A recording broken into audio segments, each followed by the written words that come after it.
Hello everyone, welcome to this amazing platform of our channel Panesha for Competitive Examinations and I am Piyush. तो आपको पता है भाई कल से आपका दिल्ली पुलिस कांस्टेबल का 2020 वाला जो आपका एग्जामिनेशन है कल से स्टार्ट हो रहा है, यानी कि आपका 27 से। और यहाँ पर हम बात करने वाले हैं आपको एग्जामिनेशन में जाने से पहले क्या क्या बातें ध्यान में रखनी है। पहले तो मैं आपसे बात करता हूँ कि आपको यहाँ पे क्या क्या चीज़ें लेके जानी है, क्या नेसेसरी है, क्या आपके इंपॉर्टेंट पॉइंट्स यहाँ पर होने वाले हैं जो कि आपको ध्यान में रखने हैं। ठीक है, उसके बाद में हम बात करेंगे कि आपको पेपर को अटेम्प्ट किस तरीके से करना है। ठीक है, जिस तरीके से आप जिससे कि क्या हुआ पेपर में ज़्यादा अपना मैक्सिमम आपका जो आउटपुट है वो निकाल के देके आ पाए। ठीक है, किस तरीके से आपको अटेम्प्ट करना चाहिए, कौन सा सेक्शन आपको पहले करना आपके लिए ज़्यादा बेनिफिशियल रहेगा। ठीक है, ये सारी की सारी बातें हम करेंगे। और जैसा आपका रीसेंट एग्जामिनेशन हुए हैं, अभी सीपीओ का हुआ है, सीएचएसएल का हुआ है, एसएससी के पैटर्न पे ही होगा भी आपका ये जो दिल्ली पुलिस का एग्जामिनेशन होना है ये भी। ठीक है, तो हम इसके बारे में भी बात करेंगे कि भाई कैसे कैसे आप यहाँ पर मैक्सिमम स्कोर कर सकते हो अपने पिछले पेपर्स के पैटर्न को देख करके। ठीक है, तो स्टार्ट करते हैं। एक बार मैं आपको फटाफट से बताता हूँ आपको क्या क्या लेके जाना है, कैसे क्या सारी की सारी चीजें होने वाली हैं। ऑल राइट, तो सबसे पहले यहाँ पर आपको लेके जाना है अपना एडमिट कार्ड। ठीक है, एडमिट कार्ड तो आपको लेके जाना ही जाना है। अब यहाँ पर आपको एक बात ध्यान में रखनी है, इसके साथ में आपको क्या लेके जाना है, कोविड डिक्लेरेशन फॉर्म। ठीक है, कोविड 19 का जो आपका डिक्लेरेशन फॉर्म निकल के आया होगा आपके एडमिट कार्ड के साथ ही, वो आपको लेके जाना है। अब ना ये आप क्या करना है, इसको पहले से फिल करके जाना। इसकी आप 2 कॉपी निकलवाइए। क्या करोगे आप, इसके 2 प्रिंट आउट निकलवाओगे और इसमें आप एक प्रिंट आउट अपना फिल कर लोगे। ठीक है, एक अपना फिल करके ले जाना, क्योंकि एग्जामिनेशन सेंटर में होता क्या है ना कि थोड़ा रश पड़ जाता है, फिर वहां पर थोड़ा आपको अनईजीनेस हो सकती है आपको वहां पर जाके फॉर्म फिल करने में। लेकिन कुछ कुछ सेंटर पे देखा गया कि वो लोग अपने सामने ही फॉर्म फिल करवा रहे हैं, लेकिन मैक्सिमम सेंटर पे आपका अपने सामने नहीं, आप चाहे घर से लेके जाओ फॉर्म फिल करके, चाहे कहीं से लेके जाओ, सभी फर्क नहीं पड़ता। ठीक है, तो आप अपना जो है एक प्रिंट आउट में ऑलरेडी फिल करके जाएंगे सारी की सारी चीजें। ठीक है, तो ये आपको लेके जाना है। दूसरी बात, आपको एक ओरिजिनल आईडी लेके जानी है, ये बात आप ध्यान से सुन लो। ठीक है ना, यहाँ पर बच्चे बहुत मिस्टेक करते हैं। ओरिजिनल आईडी लेके जानी है, किसकी लेके जानी है, आपको अपनी ऐसी ओरिजिनल आईडी लेके जाना है जिसमें आपकी इमेज हो। ठीक है, जिसमें आपकी इमेज हो और उसके साथ में आपका डेट ऑफ बर्थ हो। कुछ कुछ बच्चों के आधार कार्ड में, जो आपका आधार कार्ड होता है ना, आधार कार्ड में आपका डीओबी नहीं दे रखा है किसी किसी में। ठीक है, तो अगर आपका उसमें डीओबी नहीं है, या फिर उसमें आपके माता पिता पिता का नाम नहीं है, फादर्स नेम नहीं है, आपके पेरेंट्स का किसी का नाम नहीं है, तो वो लेकर के मत जाना। अगर आपके पास पैन कार्ड है तो वो ज्यादा बेटर है इंस्टेड ऑफ आधार कार्ड। ठीक है, तो ये लेकर के चले जाना। लेकिन आधार कार्ड में अगर आपके फादर का नाम है, डीओबी वगैरह है, तो आप ये लेके जाओ। लेकिन कुछ कुछ आधार कार्ड में यहाँ पे डीओबी नहीं है, अगर आपके में नहीं है तो ये लेकर के मत जाना, आपको बाहर कर दिया जाएगा एग्जामिनेशन सेंटर के। ठीक है, बहुत सारे बच्चे बाहर हुए हैं, आप जाके अगर वीडियो सर्च करोगे तो आपको मिल जाएगी एक ना एक। ठीक है, तो आधार कार्ड में अगर आपकी डीओबी है तभी लेकर के जाना। अच्छा, अगर आपके पास पैन कार्ड भी नहीं है तो आपके पास क्या ऑप्शन है, तो एक काम करना, आपको हाई स्कूल में आपको जो रिजल्ट मिलता है ना, हाई स्कूल का जो रिजल्ट होता है, उसमें आपका मार्कशीट के ऊपर ही तो रहता है, फोटो वगैरह सब बनी रहती है, डीओबी लिखा रहता है। या फिर आपने अगर किसी और बोर्ड से किया है, स्टेट बोर्ड से, तो उसमें आपको सनद मिलती है। क्या मिलती है, सनद, या फिर आपको मार्कशीट मिलती है, सनद, या फिर आपको सर्टिफिकेट मिलता है। ठीक है, या फिर अगर आपने ये सीबीएसई से करा हुआ है तो उसमें आपको मार्कशीट में ही सब कुछ दिया रहता है, आपके पिता का नाम, माता का नाम, उसमें आपकी जितने मार्क्स वगैरह आए हैं, और उसमें आपकी डीओबी और फोटो सब कुछ रहता है, वो लेके जाना, वो भी आपका चल जाएगा। ठीक है, ज्यादा टेंशन यहाँ पर और आपको लेने की जरूरत है नहीं। नाउ मैं आपको और बताता हूँ क्या लेके जाना है। आपको इसके अलावा 2 फोटो लेकर के जानी है। कहाँ पर लिखूं, एक सेकंड रुकिए जरा, इसको मैं एक बार हटा देता हूँ यहाँ पे सारी चीजों को। अब देखो, और आपको क्या लेके जाना है, अपनी एक 2 फोटो लेके जानी है। क्या लेके जानी है, 2 फोटोज लेके जानी है, जिससे कि आपकी एक फोटो तो वहां पे रख लेंगे, बाकी एक फोटो का ही काम होता है, लेकिन आप लेकर के 2 जाना, क्योंकि एडमिट कार्ड में भी आपका 2 फोटो ले जाने को लिखा होगा। और आपको अपने मुंह पे एक फेस मास्क लगा के जाना है। ठीक है, फेस मास्क, और जरूरी नहीं है कि आप N95 लगा करके जाओ।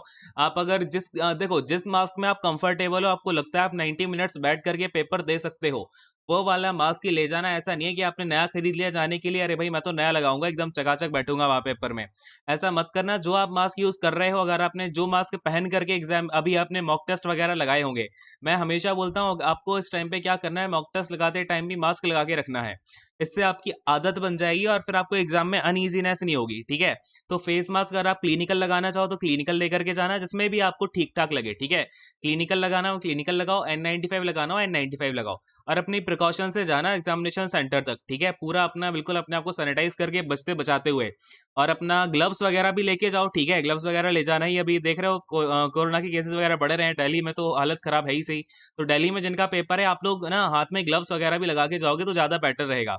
और ग्लव्स ना आपके प्लास्टिक वाले ग्लव्स आते हैं, आपको पता है ना, वो पन्नी वाले पॉलीथीन वाले ग्लव्स आते हैं, वो लगा लोगे तो उससे आपको लिखने वगैरह में भी ज्यादा अनईजीनेस नहीं होगी, है ना, तो उससे आप लिख भी पाओगे, उससे ज्यादा दिक्कत भी नहीं होती है।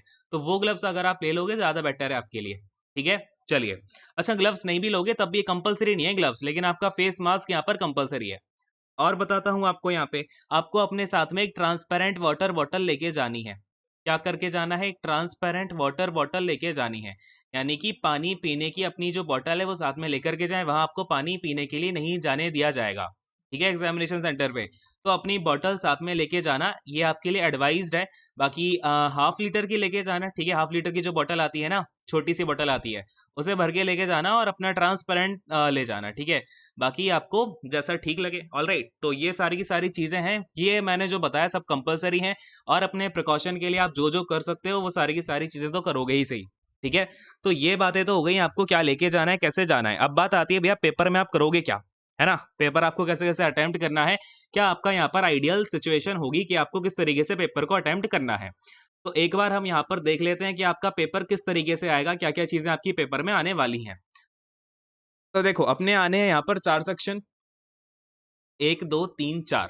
पहले सेक्शन में आपकी आएगी जीके या फिर आपका करंट अफेयर्स। अच्छा, सिलेबस में भी आपका करंट अफेयर्स लिखा है, तो सबने अगर अभी तक करंट अफेयर अच्छे से नहीं पढ़े हैं तो भी टाइम है, अगर आपको 1-2 दिन बाद है एग्जाम तो बहुत अच्छे से रिवाइज करके जाओ सारे के सारे 6 मंथ के।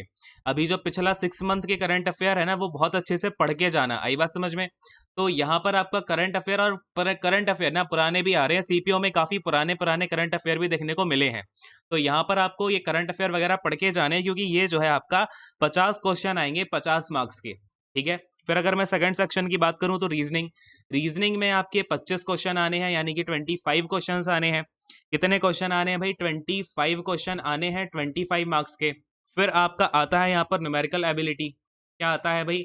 न्यूमेरिकल एबिलिटी, यानी कि आपका जो मैथमेटिक्स है, मैथमेटिक्स आपकी आनी है यहाँ पर। क्वांट्स का सेक्शन बस 15 मार्क्स 15 नंबर के।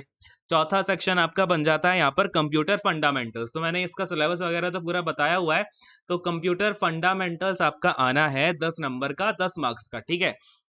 तो अब देखो यहाँ पर आपको अटेम्प्ट किस तरीके से करना है। समय आपके पास यहाँ पर भरपूर मात्रा में मौजूद है, 90 मिनट्स का समय है। तो इस समय में तो आप पूरा का पूरा पेपर आराम से निपटा सकते हो, ठीक है, क्योंकि मैथ के बस 15 क्वेश्चन है, रीजनिंग के 25 क्वेश्चन है, जहां पर आपको टाइम लग सकता है।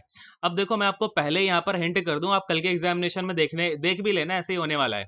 जो रीजनिंग का लेवल होगा वो आपका मॉडरेट आएगा, यानी कि यहाँ पर आपको जो सीरीज वगैरह होने वाली है, जो आपका सीरीज के क्वेश्चंस बनेंगे, या फिर जो मिसिंग नंबर होते हैं, मिसिंग नंबर वाले जो आपकी सीरीज आती है, वो आपकी थोड़ी सी ऊपर लेवल की आएगी, और उसमें आपको समय लग सकता है। अगर आप किसी क्वेश्चन में लग रहा है कि अरे भाई मेरा टाइम जा रहा है, उस क्वेश्चन पे लटकना नहीं है। आई बात समझ में?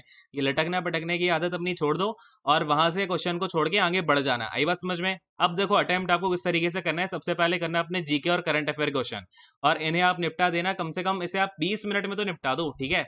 20 मिनट आपके यहाँ गए। 5 मिनट में आप कंप्यूटर फंडामेंटल निपटाओ, ठीक है। ये आपका 5 मिनट से ज्यादा इसमें लगेगा नहीं, 5 मिनट मैंने बहुत ज्यादा दे दिए, क्योंकि अपने पास टाइम इतना ज्यादा है, क्या करोगे बाकी टाइम में। रीजनिंग में आप क्या करोगे? अब भैया रीजनिंग अपनी आप कर लो यहाँ पर 30 मिनट में, ठीक है, 30 मिनट्स में आप रीजनिंग कर लो। अब बचे हुए आपके 30 मिनट भी बहुत ज्यादा है, ठीक है। अब इतने टाइम में आप रीजनिंग तो बड़े आराम से कर पाओगे, और मैथमेटिक्स में आपको 20 मिनट्स लगने चाहिए। अब बचे कितने मिनट देखो, 20 ये हो गए, 40 70 75, ये तो आपका पेपर 75 मिनट में हो गया। अब आप कहोगे सर बाकी के 15 मिनट में हम क्या करेंगे? तो 15 मिनट में आप पता है क्या करोगे? ये जो रीजनिंग और न्यूमेरिकल एबिलिटी में यहाँ पर आपने पूरा राउंड लगा लिया अपना, हो सकता है यहाँ पे आपको 2 से 4 क्वेश्चन नहीं आए होंगे, यहाँ पर आप 4 क्वेश्चन 5 क्वेश्चन तो आराम से यहाँ पे आप फंसे होगे, ठीक है। ऐसा तो है नहीं एक बार में आप बिल्कुल तुरमखा बने आपने सारे क्वेश्चन सॉल्व कर दिए।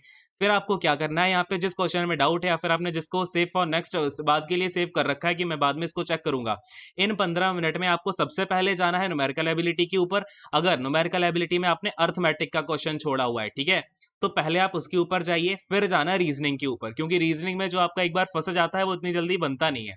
ऑल राइट, फिर आप क्या करोगे? 15 मिनट में से आप कम से कम यहाँ पर आप ले जाओ अर्थमेटिक में जितने भी आपने क्वेश्चन छोड़े हो। तो ऐसा हिसाब किताब लगा लेना कि 7 मिनट अगर मुझे यहाँ देने हैं तो फिर मैं 8 मिनट यहाँ दे दूंगा, अगर मुझे 7 मिनट यहाँ देने हैं तो बाकी 8 मिनट यहाँ दे दूंगा। तो इस हिसाब से आप अगर मैनेज करोगे तो आप क्वेश्चन पेपर को बड़े आराम से, जितने भी आपके क्वेश्चंस हैं बहुत अच्छे से आप यहाँ पे अटेम्प्ट करके आ पाओगे, ठीक है। 100 क्वेश्चन में आप बड़े आराम से यहाँ पे कितने 8 देखो, और आपको ये तो बिल्कुल ध्यान में रखना ही है कि इस चक्कर में मत पड़ना मैं 100 में 100 अटेम्प्ट करूंगा। ये देखना भैया पहले की पेपर का लेवल कैसा है, बस ये देखते जाना मेरा ये करेक्ट मुझे आ रहा है नहीं आ रहा। आपको ये नहीं सोचना कि मेरे अटेम्प्ट कितने हो रहे हैं नहीं हो रहे हैं, आपको बस जीके में दिक्कत पड़ेगी, ठीक है।